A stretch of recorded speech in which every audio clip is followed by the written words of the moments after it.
Hola, en esta ocasión hablaremos sobre lo que es el tema de gestión de riesgos, un tema muy importante y relevante al momento de tomar decisiones en el mundo de las finanzas. Primero, introduzcamos en el tema de qué es una gestión de riesgos. Aquí hablaremos de los fundamentos y tipos de riesgo financiero. En el mundo de los negocios, tomar decisiones siempre implica mirar hacia el futuro, y este futuro va a ser inherentemente incierto de esta incertidumbre. De ahí nace el riesgo financiero, la cual genera una probabilidad de que los fenómenos o eventos o rendimientos reales de una inversión o actividad empresarial sean distintos a los rendimientos que habíamos proyectado o esperado. ¿Qué quiere decir? Que no se dé lo que estaba planeado al inicio, que puede haber ciertos altercados, ciertos percances que evitan el desarrollo de este proyecto inicial o de la proyección inicial que teníamos. Aquí vamos a entrar sobre el tema del binomio de riesgo-rentabilidad. Toda decisión financiera se rige por un principio fundamental. A mayor riesgo, mayor es la expectativa de rendimiento. Y eso es muy visto y muy reflejado en la vida real. A mayor riesgo se sobreentiende que hay mayores ganancias, también hay una expectativa mayor sobre rendimientos, porque el riesgo es muy elevado. Si una empresa decide mantener su dinero en una cuenta de ahorros de bajo riesgo, su rendimiento va a ser mínimo pero seguro. ¿Qué quiere decir? Que sí o sí está asegurando algún tipo de ganancia. Pero en caso la empresa decide invertir en un nuevo mercado en tecnología emergente, algo nuevo, en la cual el riesgo de perder el capital es muy elevado, pero la ganancia o rentabilidad es potencialmente elevado, la cual justifica una decisión que debe ser sustancialmente mayor. Aquí vamos a ver qué me conviene más, arriesgarme más o arriesgarme menos. Y para ello entramos el tema de la volatilidad. Para entender el riesgo debemos entender qué es una volatilidad. En finanzas, la volatilidad mide qué tanto y qué tan rápido varía el precio de un activo, una tasa de interés o el valor de una moneda en un periodo de tiempo. Una alta volatilidad significa que el terreno es inestable, ya que hay muchas variaciones de la nada, de la noche a la mañana, y por lo tanto la posibilidad de sufrir desviaciones negativas frente a nuestro presupuesto planificado es mucho mayor. ¿Por qué? Porque la volatilidad genera mayor incertidumbre. Entre mayor sea la volatilidad, significa que vamos a generar mayor pérdida que ganancias. Una vez hablado de los fundamentos y principios sobre la gestión de riesgo, hablemos de la identificación de los cuatro grandes riesgos financieros. Para que una organización pueda protegerse, primero debe saber exactamente a qué se enfrenta, ya que toda empresa, no importa el tamaño, sector, toda empresa está expuesta a grandes categorías de riesgo financiero. El primer riesgo a mencionar es el riesgo de mercado, en la cual es la probabilidad de sufrir pérdidas debido a las fluctuaciones en las variables del mercado que alteran el valor de los activos y pasivos de la empresa. Se divide en tres factores. Primero es el riesgo de tasa de interés. Una empresa tiene deudas a tasa variable y si estas tasas suben, el costo de financiamiento se incrementa, reduciendo el margen de utilidad. ¿Qué quiere decir? Pagamos más, pero recibimos menos ganancias. Riesgo de tipo de cambio, las divisas. Y eso es muy importante ya que afecta a la empresa que importa insumos o exporta. Si el valor de la moneda local, en caso de esta moneda, el sol, se devalúa frente al dólar, los costos de importación se van a disparar y por ende va a generar una inestabilidad. Y esos son los riesgos que se va a sufrir. El siguiente riesgo es de precio de activos o commodities. Son variaciones en los precios de materias primas como petróleo, metales o insumos agrícolas que impactan directamente en el costo de ventas. Esos son los riesgos de mercado y las cuales deben ser gestionadas por una buena decisión. El siguiente tipo de riesgo es el riesgo de crédito. Este tipo de riesgo es una contraparte a un cliente que no cumpla con sus obligaciones contractuales de pago, generando un impago o un déficit, default. Impacto en la empresa. ¿Cómo impacta este riesgo de crédito? No se trata solo de la pérdida del dinero de la venta, sino de la interrupción del flujo de caja proyectado, ya que al momento de generar crédito, vender a crédito, tenemos la certeza que va a haber un riesgo de que se va a perder ese dinero por incumplimiento de pago. Y esto altera lo que estamos proyectando al inicio, que todas las ventas sean al contado y va a haber ganancias. Si vendemos a crédito a 90 días y el cliente quiebra o se retrasa, la empresa asume el costo de producción sin recibir la compensación económica, afectando directamente a las cuentas por cobrar y a la rentabilidad neta. ¿Y cómo se ve esto? Pues normalmente esto se ve reflejado en el cumplimiento de pagos. Así de simple, igual funcionan los bancos. Los bancos al momento de realizar un préstamo, por más que exista un aval, también va a existir ese riesgo de que va a haber pérdida, que no va a ser recuperado el dinero que está brindando como préstamo. El tercer tipo de riesgo es el riesgo de liquidez. Y esto se confunde muy a menudo con la insolvencia, pero es distinto. El riesgo de liquidez ocurre cuando una empresa posee activos valiosos, ya sea propiedades, maquinarias, inventario, pero no cuenta con el dinero en efectivo inmediato necesario para pagar sus obligaciones de corto plazo, ya sea planillas, proveedores o cotas de deuda urgente. Puede ser también el caso de servicios básicos, ya que sabemos que cada tiempo se paga y cada ciertas fechas establecidas se están pagando los servicios básicos. ¿Cuál es un ejemplo clásico para entender esto? Un ejemplo clásico sería una constructora puede tener edificios valorizados en millones de dólares, pero si no tiene los 15.000 en la cuenta bancaria, no, pero los 50.000 en la cuenta bancaria este viernes para pagar a sus obreros, ¿qué quiere decir? Tiene propiedades, pero no tiene el efectivo. Se enfrenta a una crisis de liquidez. Tiene para pagar, o bueno, tiene riquezas, pero no tiene en el momento deseado y de la manera deseada. Por ende, decide vender un edificio, pero estas ventas toman meses. Y entendamos eso. Y las obligaciones vencen en días. Y aquí existe ese riesgo. Tener solamente activos y no tener liquidez, dinero para pagar ciertas actividades que ya conocemos que se pagan cada cierto tiempo, también te generamos ese riesgo. Y cómo gestionamos va a depender. Entre más activos tengamos que solamente es de forma de un inmueble, no va a servir para pagar a un obrero. Y eso se debe tener en cuenta. A un obrero que le importa tener dinero en efectivo. Y el riesgo operacional, el cuarto riesgo. A diferencia de los tres anteriores, este riesgo no proviene de los mercados financieros ni de los clientes, sino del funcionamiento interno de una propia organización. Esta es la posibilidad de sufrir pérdidas financieras debido a fallos en sistemas y tecnologías. Este riesgo operacional siempre va a existir estos tipos de riesgos.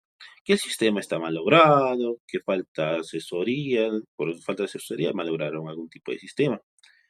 Caída de servidores, hackeos o pérdida de base de datos. O sea, guardar la información en la nube, pero no tener ningún tipo de respaldo. También otro riesgo es el riesgo humano, los errores humanos, cálculos erróneos en la facturación, transferencias equivocadas o mala ejecución de procesos.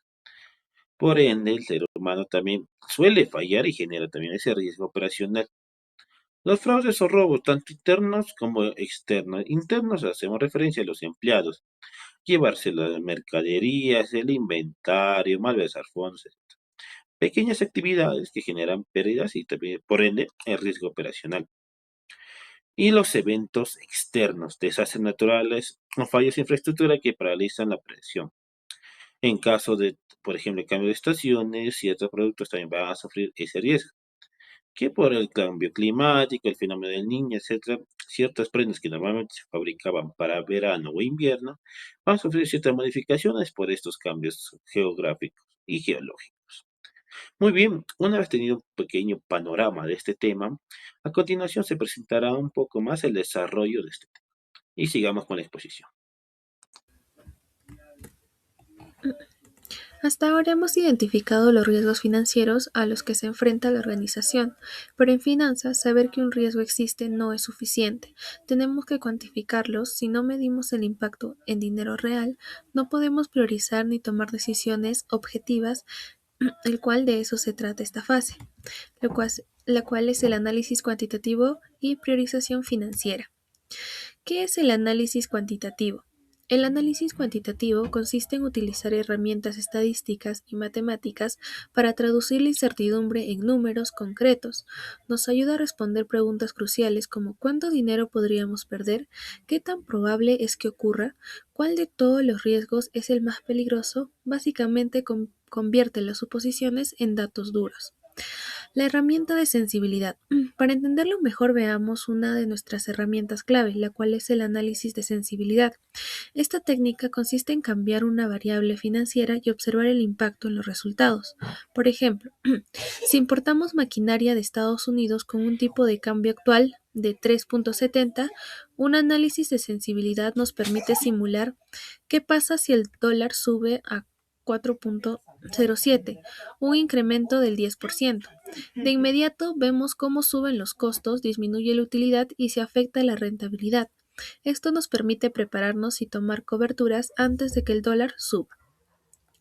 La importancia del análisis cuantitativo es que, ¿por qué hacemos esto? Porque nos permite anticipar pérdidas, proteger el patrimonio de la empresa y asegurar que cada recurso financiero se utilice de manera más eficiente posible. Transformamos la incertidumbre en información accionable. Continuando, tenemos a la herramienta VAR y transición a la matriz. El VAR nos da el peor escenario aceptable bajo condiciones normales, pero tiene límites que debemos complementar con la priorización. Ahora, ¿qué es el Value at Risk? Ahora pasemos a una de las métricas más famosas y utilizadas en el mundo financiero, la cual es el valor en riesgo. Esto responde a una pregunta muy directa. ¿Cuál es la peor pérdida que podríamos sufrir en un periodo de tiempo y con un nivel de confianza determinado? Pongamos un ejemplo. Si calculamos que nuestro VAR diario es de 50.000 soles con un 95% de confianza, significa dos cosas. Hay un 95% de probabilidad de que en un día cualquiera nuestras pérdidas no superen los 50.000, pero también nos advierten que hay un 5% de probabilidad de que las pérdidas sean mayores a esa cantidad. Es una métrica excelente para controlar las inversiones y carteras financieras. Tenemos a la balanza, que es ventajas y limitaciones. Como todas herramientas tienen sus pros y sus contras. Por el lado de las ventajas, nos resume que todo el riesgo en un solo número fácil de entender, facilita comparar inversiones y nos ayuda a establecer límites de pérdida claros. Por el lado de las limitaciones, el VAR no es una bolsa de cristal, no predice eventos extremos o catastróficos, los llamados cisnes negros, porque se basa en datos históricos. En momento de crisis financiera pierde precisión, por eso nunca debemos usar el VAR de forma aislada, siempre debe complementarse. Luego tenemos, una vez que hemos medido estos riesgos con herramientas como es el VAR y el análisis de sensibilidad, el siguiente paso lógico de ordenarlos es ordenarlos. No podemos atender todos los riesgos al mismo tiempo con la misma intensidad. Por eso pasamos a la fase 3, que es la matriz de riesgo financiero, que clasifica los riesgos según su probabilidad de ocurrencia e impacto. Tenemos a la evaluación mediante la matriz de riesgo financiero. Aquí es donde toda la información cuantitativa que hemos calculado cobra sentido visual.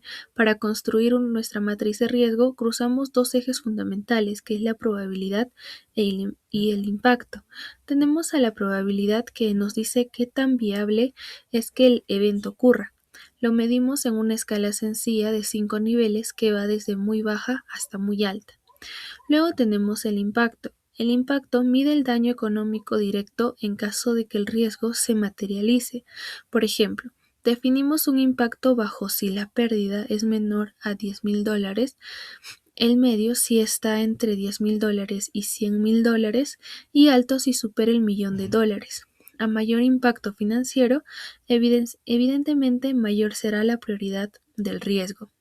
Ahora, ¿cómo funciona la matriz? Al cruzar ambos ejes en este cuadrante, los riesgos se clasifican automáticamente en zonas de calor: verde para bajo, amarillo para medio, naranja para alto y rojo para crítico. Veamos tres tipos de riesgos que podemos identificar. Tenemos el riesgo A, que es la zona crítica o roja, que son eventos de alta probabilidad y alto impacto económico, tienen prioridad máxima, deben entenderse de inmediato porque amenazan la continuidad de un negocio. Luego tenemos el riesgo B, que es la zona baja y es de color verde.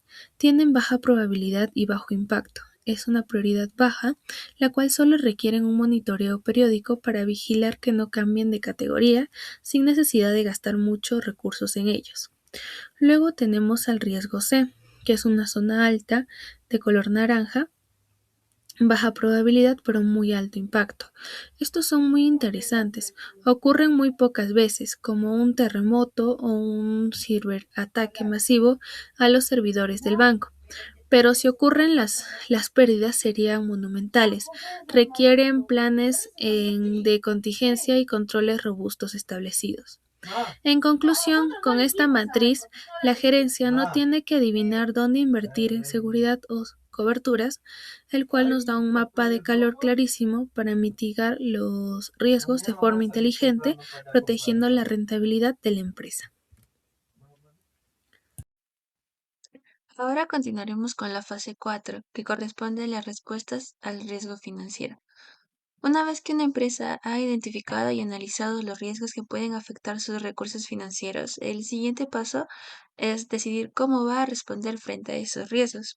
No todos los riesgos requieren el mismo tratamiento, ya que algunos pueden eliminarse, otros reducirse y algunos simplemente aceptarse porque representan un impacto menor. Existen cuatro estrategias principales para gestionar el riesgo financiero. La primera estrategia es evitar el riesgo. Evitar significa que la empresa decide no realizar esa inversión o cancelar un proyecto cuando considera que el riesgo es demasiado elevado y las posibles pérdidas podrían afectar seriamente su estabilidad financiera. Esto quiere decir que la organización prefiere renunciar a una oportunidad antes de exponerse a un riesgo que no pueda controlar. Aunque esta decisión puede implicar perder una posible ganancia, también evita pérdidas mucho mayores. La segunda estrategia es transferir el riesgo. En este caso, la empresa no elimina el riesgo, sino que traslada sus posibles consecuencias a un tercero. Esto puede hacerse mediante seguros o utilizando instrumentos financieros especializados, como son los contratos derivados.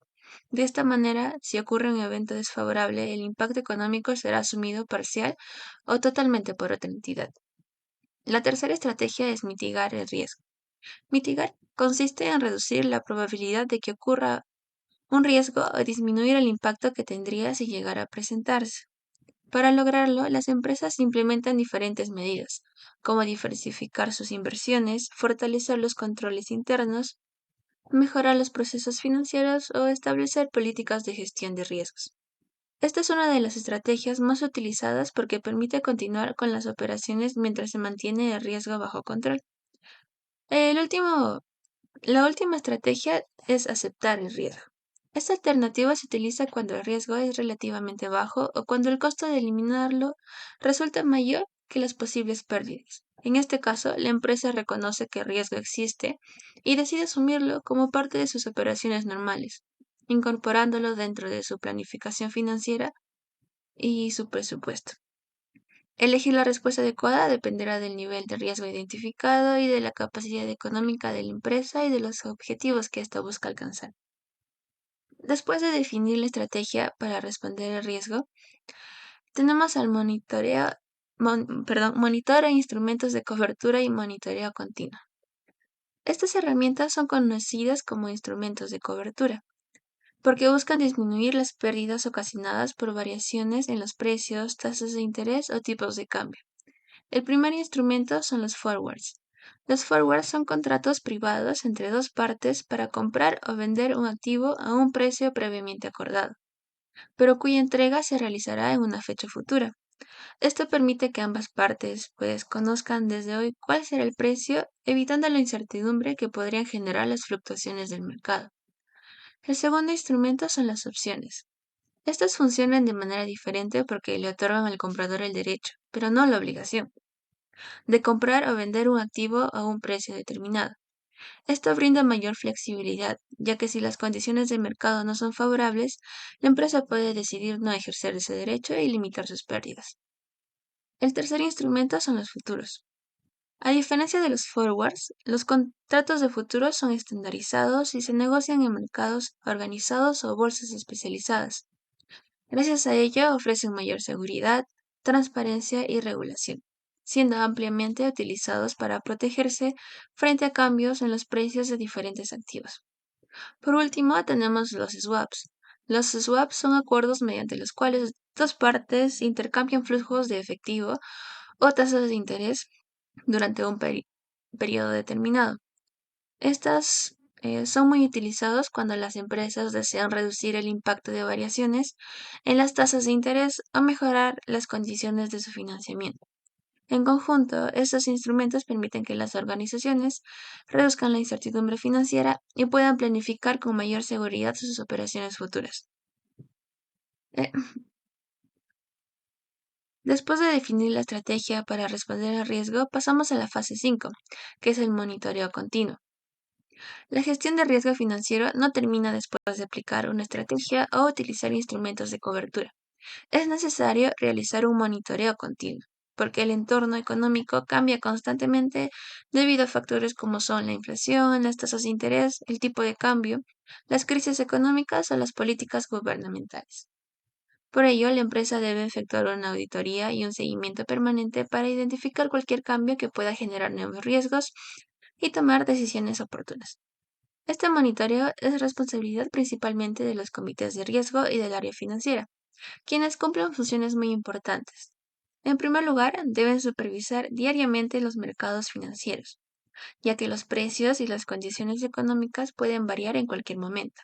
También deben evaluar el cumplimiento de las políticas de gestión del riesgo, verificando que todas las medidas implementadas realmente están funcionando y se apliquen correctamente.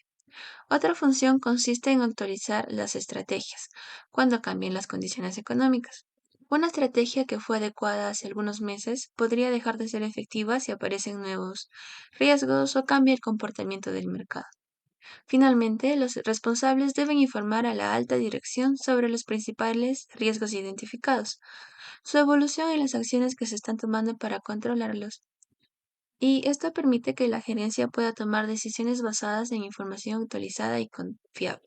El monitoreo continuo convierte la gestión del riesgo en un proceso permanente y dinámico, permitiendo que la empresa se adapte rápidamente a cualquier cambio del entorno. Para finalizar, podemos concluir que la gestión del riesgo financiero es una herramienta indispensable para cualquier organización, ya que nos permite identificar, analizar y controlar aquellos eventos que podrían afectar su estabilidad económica. Además, el uso de herramientas como el análisis cuantitativo, las matrices de riesgo, las estrategias de respuesta y los instrumentos de cobertura ayudan a disminuir el impacto de eventos financieros adversos, fortaleciendo la estabilidad y continuidad del negocio.